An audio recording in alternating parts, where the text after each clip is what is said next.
साथियों, इन्होंने बोला प्रोफेसर साइमन ने कि सलाद के लिए कमर्शियल फार्मिंग होने लग गई है वर्टिकल यहाँ पे लंदन में खास तौर पे और उसके आसपास के एरिया में।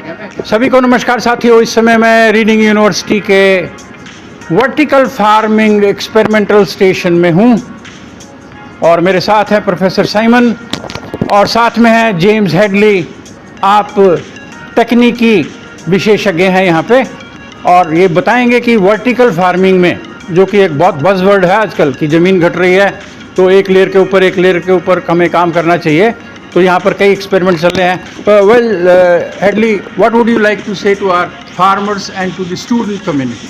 Yeah, well, if you're interested in vertical farming, this is a very good kind of thing to start with in terms of a kind of a simple experimental setup here. You've got 4 different levels.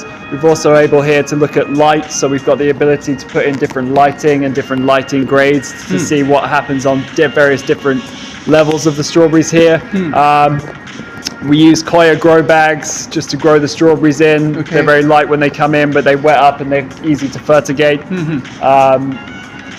This experiment's coming to the end, so there's not so much fruit, but when किसान साथियों और छात्रों, मैं आपको कहना चाहूँगा कि Headley कह रहे हैं कि यहाँ पर वर्टिकल फार्मिंग में स्ट्रॉबेरी पे एक्सपेरिमेंट कर रहे हैं और कंट्रोल कंडीशंस हैं।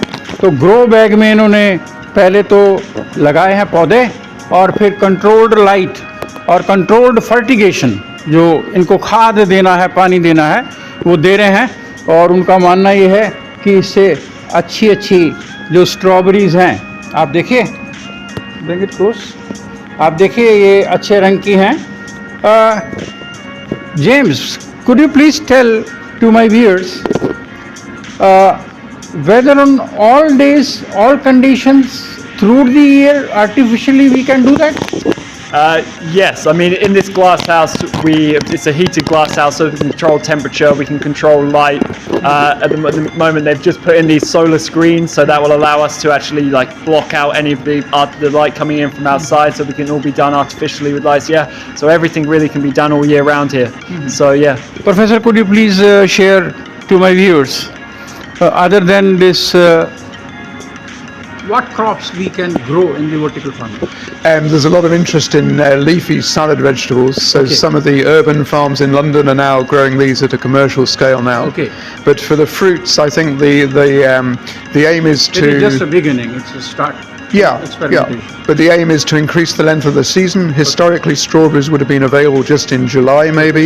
But of course, the consumer demands strawberries all year now. So that would mean we would be importing strawberries from North Africa, from Spain. And so there is a lot of interest in whether we can grow and supply the supermarkets through the year with some of the things that we would have imported. Yes.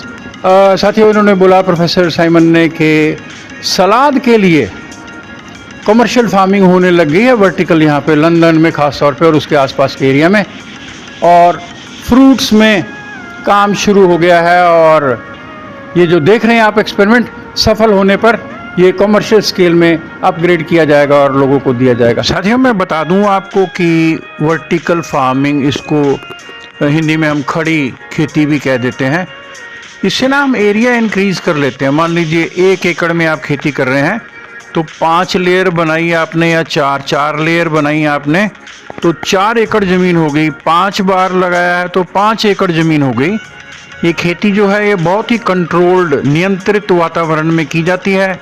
इसमें पानी का भी प्रयोग कम होता है। तापमान नियंत्रित कर कोई भी फसल जो छोटे आकार की है, जैसे धनिया है, हल्दी है, अदरक है, केसर है, आप अन्य फसलें भी पहचान सकते हैं, उनकी खेती कर सकते हैं। और फसलों के लिए कम मजदूरों की आवश्यकता जो है पड़ती है, ऐसा उन्होंने कहा है। तो आप इस खेती में रुझान थोड़ा बढ़ाएं। Well professor Simon, I am thankful to you for the time you spared. Thanks very much. Thank you.